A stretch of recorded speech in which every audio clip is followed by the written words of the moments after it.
Hello dear students, welcome back. So आता आपण एक नवीन टॉपिक शिकणार आहोत.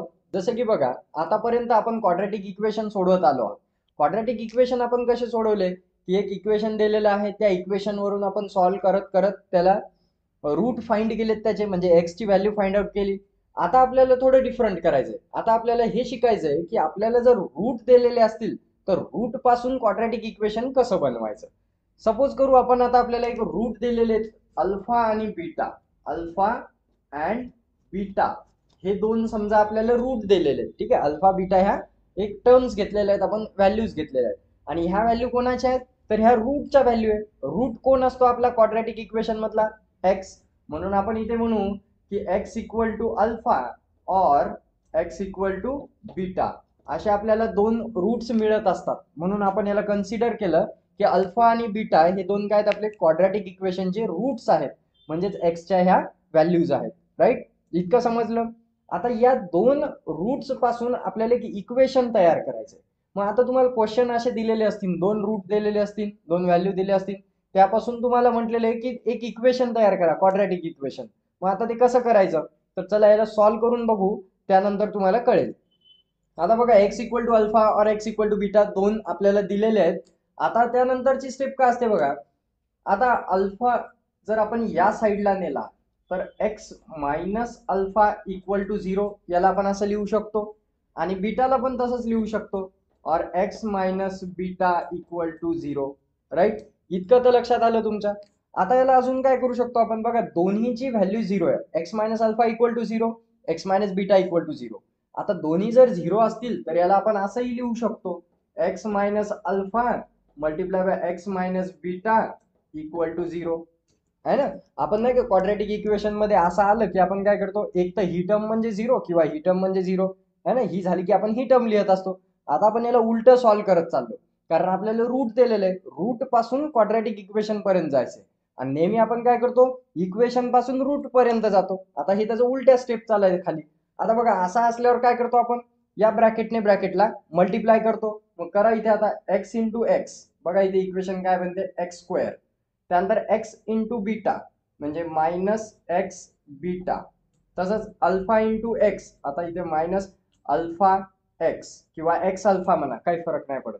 आणि alpha into beta minus minus plus alpha beta equal to zero. अशा प्रकारे आपल्याला इक्वेशन मिळते. आता इथे बघा, आता या दोन टर्म मध्ये कॉमन काय आहे, दोन्ही टर्म मध्ये कॉमन एक्स आहे. याच्यातही एक्स आहे, यातही एक्स आहे. पण आपण जर का यातला एक्स बाजूला काढला तर इक्वेशन कसे मिळते बघा, एक्स स्क्वेअर हा जशाला तसा लिहिला आपण, याच्यातला मायनस आपण बाहेर काढला आणि आत काय लिहिला, अल्फा प्लस बीटा. आणि हा एक्स बाहेर काढून घेतला. या दोन टर्म मधून बघा, अल्फा प्लस बीटा हे दोन मधात ठेवले आणि हा एक्स कॉमन बाहेर काढला. आता मायनसने जर या ब्रॅकेटला मल्टिप्लाय केलं तर बघा, minus into alpha, minus into alpha आणि हा x, minus alpha x, minus plus minus होते बीटा एक्स. आलं जशाला तसं, म्हणजे याचा आपण हे ब्रॅकेट बनवलं, यामधला कॉमन बाहेर काढला आणि हे ब्रॅकेट मध्ये अल्फा बीटा राहिले, प्लस अल्फा बीटा जशाला तसे ठेवून देऊ. बघा, अशा प्रकारे आपल्याला हे इक्वेशन मिळालेलं आहे. आता हे इक्वेशन झालं आपलं क्वाड्रॅटिक इक्वेशन. बघा, यामध्ये डिग्री 2 आहे एक्स ची. एक्स हे व्हेरिएबल आहे आणि हे दोन काय आहेत, आपले रूट आहेत. म्हणून हे झालं आपलं क्वाड्रॅटिक इक्वेशन. आणि हे कशापासून बनवलं आपण, या दोन रूट्स पासून. आता हे समजलं का तुमच्या, खूप इझी होतं हे. आता याच्यामध्ये आपण काय करू बघा, आता याच्यावर क्वेश्चन कसे विचारले जातात ते बघू एकदा.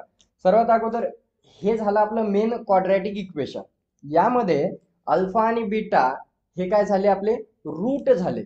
मग आता तुम्हाला क्वेश्चन कसा दिलेला असेल की जर का दोन रूटची ऍडिशन 10 आहे आणि दोन रूटचं मल्टिप्लिकेशन 9 आहे तर क्वाड्रॅटिक इक्वेशन बनवा, असा तुम्हाला क्वेश्चन आलेला असेल. ठीक आहे, जसं की आता मी ते लिहितो question. if sum of root of quadratic equation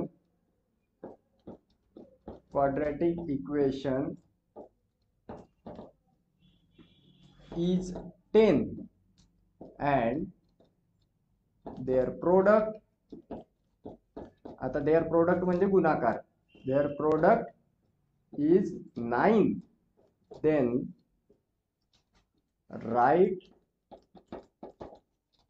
quadratic equation, असा क्वेश्चन आला तुम्हाला समजा आता क्वाड्रॅटिक इक्वेशन. मग आता काय करायचं बघा, आता तुम्हाला असा क्वेश्चन एक्झाम मध्ये येईल की sum of root of quadratic equation is 10 आणि प्रोडक्ट इज 9. मग याच्यावरून तुम्हाला क्वाड्रॅटिक इक्वेशन बनवायचंय.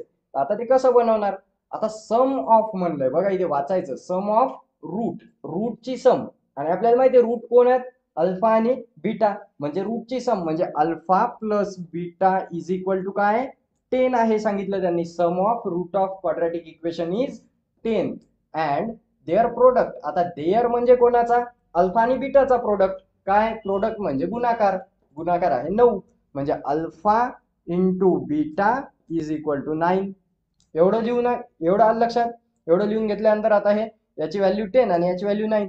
आता क्वाड्रॅटिक इक्वेशन काय होतं आपलं, x square minus alpha plus beta x plus alpha into beta equal to 0. आता या इक्वेशन मध्ये या समच्या जागेवर आणि या प्रोडक्टच्या जागेवर ह्या व्हॅल्यूज ठेवून द्या, झालं तुमचं क्वाड्रॅटिक इक्वेशन. बघा आता एक्स स्क्वेअर जशाल तसा मायनस अल्फा प्लस बीटाच्या जागेवर ठेवायचा 10 ठेवला, एक्स जशाल तसा प्लस अल्फा आणि बीटाच्या जागेवर ठेवायचा 9 इक्वल टू 0. झालं आपलं क्वाड्रॅटिक इक्वेशन. समजलं.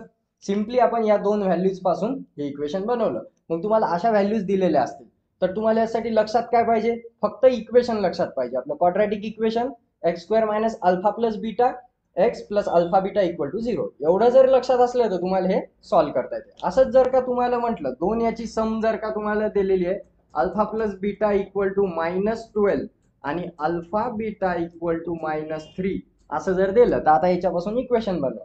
कसं बनणार बघा, एक्स स्क्वेअर जशाल तसा मायनस, हा मायनस जशाल तसा इंटू 12x -12x आहे, त्यानंतर प्लस -3 इक्वल टू 0. आता ही इक्वेशन असं बनते x square minus minus plus 12x plus minus -3 equal to 0. हे झालं तुमचं क्वाड्रॅटिक इक्वेशन. अशा प्रकारे आपल्याला इक्वेशन बनवता येते जर फक्त ह्या दोन व्हॅल्यूज दिलेल्या असतील तर. आलं लक्षात. आता बघू याच्यावरचे काही प्रॉब्लेम्स बघू आपण, त्यानंतर तुमच्या हे लक्षात येऊन